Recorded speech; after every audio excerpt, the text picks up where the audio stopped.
I know a woman. She's independent, hardworking, driven, and striving for success in the corporate world.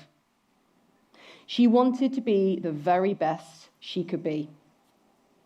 She had a failed marriage, 2 children, and wanted to give them the best possible opportunities in life. So she rose to meet the boss babe culture, taking on her career and parenting head on. The intersection of workplace dynamics, gender roles, and women's health is crucial for women to thrive in the workplace. Women have been rising to take on more and more divine masculine traits to be able to succeed, and in doing so, stepping out of authentic self.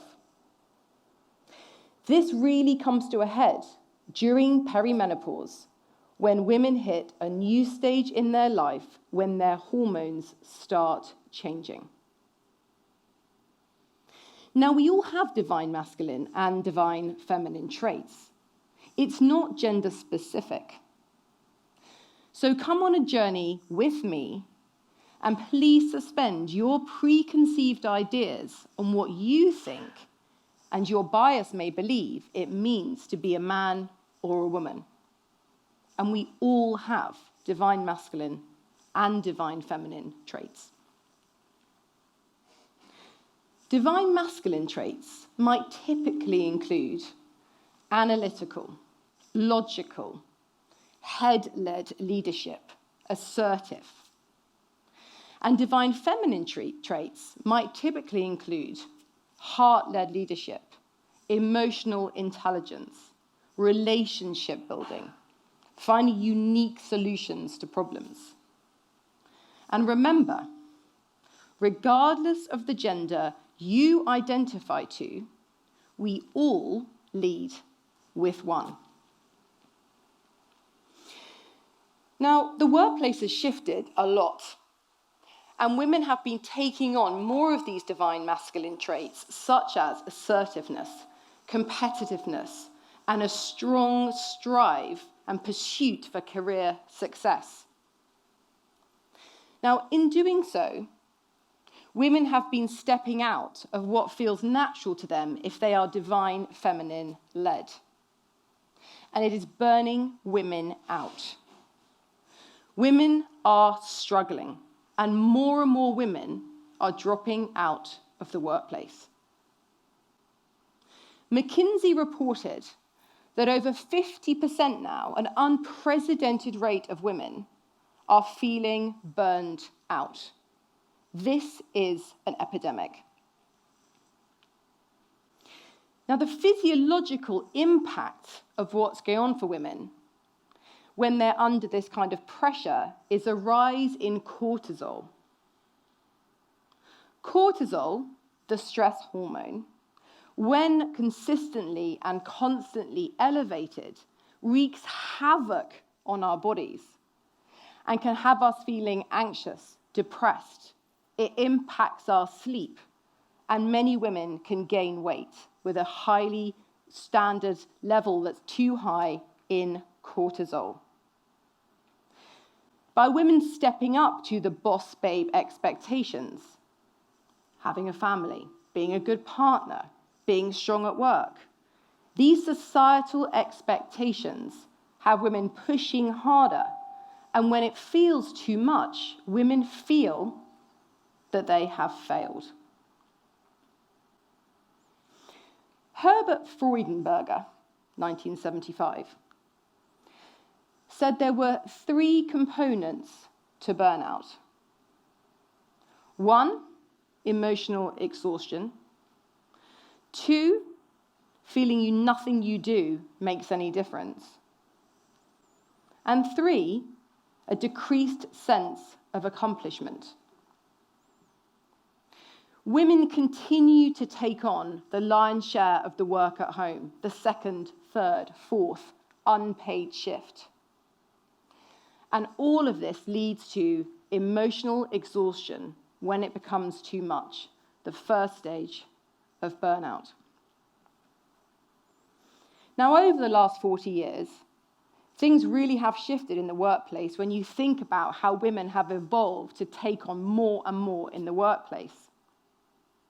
The intensity of this level is what's contributing to many of the factors leading to burnout. And this stress can exaggerate menopausal symptoms.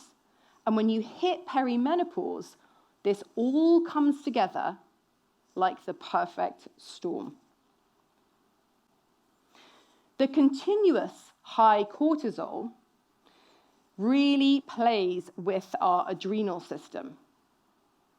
Now, our adrenals are responsible and contribute to our hormone production, including cortisol, and the production of estrogen and progesterone, key hormones for women. So you can imagine when we have this constant elevated level of stress, women can hit adrenal fatigue. Now, adrenal fatigue has other consequences for women, including impaired cognitive function. And you can imagine what that might feel like for a woman running a demanding career and a family. We need to celebrate the divine feminine in the workplace. Women are frequently described, when they are softer in the boardroom, as being too soft. They are criticized sometimes when they show that more softer side, and yet the polarity of the divine feminine and the divine masculine creates magic in the boardroom. This is where we have greater creativity, more success. So think about it. This isn't just great for the employee happiness index. This is great for business. So creating workplaces where we can really embrace the divine feminine, have women be in their true, authentic self in how they present themselves at work, is where the power sits. Being able to invite authentic self comes through creating cultures of inclusion. Workplaces led through psychological safety, where whoever you are, you get to show up as you, in your true, authentic self. When workplaces put in initiatives such as adaptive flexible working policies, mental health resources, we empower women to feel a sense of belonging, support them with everything they're going through at work and at home, and we engage our female talent. This isn't just a societal issue. This is a business and organisational issue. We can't just focus and put blame on women who are struggling. Women's health and everything we go through, particularly when hitting perimenopause, can be complex, and the workplace needs to step forward to embrace and really celebrate what women bring to the workplace. Inclusive cultures is where the future can sit for women to really thrive, belong, and give them that space to be in true, authentic self. It's time to redefine the workplace through a lens of well-being and sustainability for women. The woman I spoke about at the start,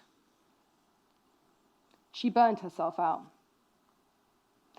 She lost sight of what it meant to be in her divine feminine essence. She was making big decisions in the boardroom and then on work travel whilst missing important stuff at school. She lost contact with being connected to her own body. It is an all too common story for women, particularly when they hit perimenopause. That woman, that's Elizabeth. That woman, that's me.